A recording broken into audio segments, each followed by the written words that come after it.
কয় ভাগে? 3 ভাগে ভাগ করেছেন। একটা হচ্ছে মোমেন, একটা কি মোমেন, এক শ্রেণীর মানুষ মোমেন। আল্লাহ পাক এই কোরআনুল কারীমের মধ্যে মোমেন নামে একটা সূরা দিয়েছেন। কি নামে? কথাগুলো বুঝতে পারছেন? কোরআন থেকে কথা আছে, কোনো বানাওয়াটি কথা না। একটা সূরার নাম মোমেন। 2 নাম্বার যে শ্রেণীটা, এরা হচ্ছে কাফের। পৃথিবীর মধ্যে কাফের আছে কিনা? মোমেন আছে কিনা? তাইলে কাফেরের নামে সূরা আছে। আল্লাহ বলেন কুল ইয়া আইয়ুহাল কাফিরুন। আল্লাহু আকবার। কাফেরের নামে সূরা, মোমেনের নামে সূরা। এরপরে আরেকটা শ্রেণীর মানুষ আছে, এরা হচ্ছে কাফেরও না মুনাফিকও না। এরা কাফেরও না মুমিনও না, এরা হচ্ছে মুনাফিক। এই শ্রেণীটা কি? মুনাফিক। এখন মুনাফিকের নামেও আল্লাহ একটা সূরা দিবেন, মুনাফিকুন। তাহলে কাফেরের নামে সূরা, মুমিনের নামে সূরা, আর মুনাফিকের নামে সূরা। তাহলে বলেন আর বাকি থাকলো? কাল কিয়ামতের ময়দানে মানুষের বিচারের পর মানুষগুলো যখন জাহান্নামে কিছু যাবে, জান্নাতে যাবে, সবচাইতে মুনাফিকের শাস্তি বেশি হবে। বলেন কথা ঠিক না বেঠিক? আসফালা সাফিলিন, নিচে অবস্থান হবে মুনাফিকের। আর চুলার মধ্যে আগুনের তাপ উপরে বেশি না নিচে বেশি? আর মুনাফিকেরাই নিচে থাকবে। আর আমাদের সমাজে একটা কথা আছে, সেই কথাটা হচ্ছে এইরকম যে আমি ওই দিকে না এই দিকে না, যেদিকে পানি ওইদিকে কি, যেদিকে পানি ওইদিকে ছাতা। আশ্চর্য ব্যাপার, যেদিকে পানি ওদিকে ছাতা। আপনার ওই ছাতা দিয়ে গায়ের পানি রক্ষা হবে, কিন্তু আল্লাহর কসম করে বলছি জাহান্নামের আগুন থেকে আপনি বাঁচতে পারবেন না। বলেন কথা ঠিক না বেঠিক? মুনাফিকেরা গোলালু হয়, মুনাফিকেরা মিষ্টি ভাষী হয়, মুনাফিকেরা কথা দিয়ে কথা রাখে না, মুনাফিকেরা মিথ্যুক হয়, মুনাফিকেরা অনেক চরিত্রের অধিকারী হয়। বলেন কথা ঠিক না বেঠিক? আপনারা কি মুনাফিক হতে চান না মুমিন হতে চান? কি হতে চান?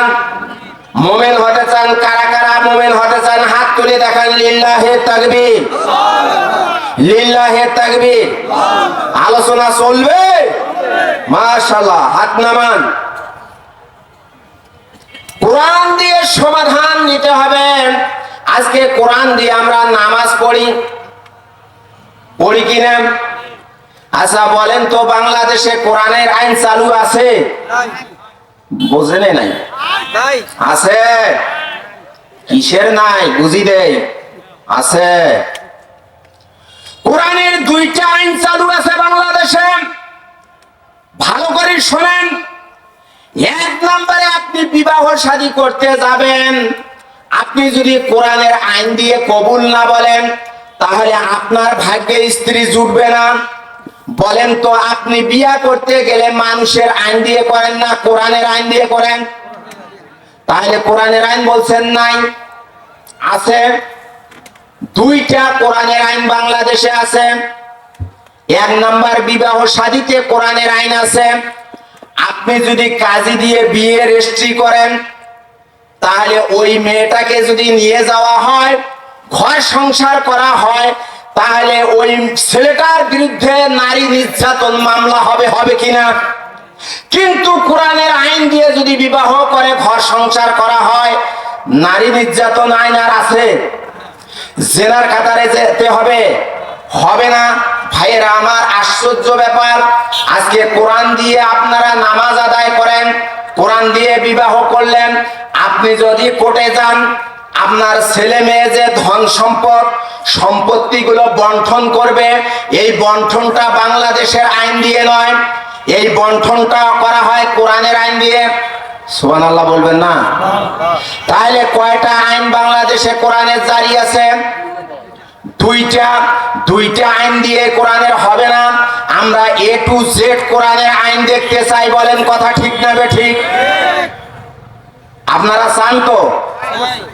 তাহলে কোরআনের আইন দিয়ে যদি এই দেশটা যদি A to Z চলে, আপনাদের আপত্তি আছে? তাহলে আপনারা যখন ঈদের নামাজ পড়েন, ইমাম কয়টা? একটা। যখন আপনি জানাজার নামাজ পড়তে যান, ইমাম কয়টা? একটা। যখন আপনি জুমার নামাজ যান, ইমাম কয়টা? যখন 5 ওয়াক্ত ফরজ নামাজ পড়েন, তখন ইমাম কয়টা? তাহলে যদি মুসলমানেরা একটা ইমামের পিছনে এত নামাজ আদায় করেন, তাহলে এখন সাক্ষী দেন সারা বাংলাদেশে একজন ইমামের পিছনে আমরা থাকতে চাই। বলেন কথা ঠিক না বেঠিক? তাহলে বাকি ইমামের পিছনে আমরা থাকবো না। আল্লাহর দুটি দল, একটা হিজবুল্লাহ আর হিজবুশ শয়তান। আপনারা থাকবেন কোন দিক? হিজবুল্লাহর দিকে থাকবেন। মুখে বলছেন হিজবুল্লাহ। এখন প্রকৃত একটু জিকির করেন, লা ইলাহা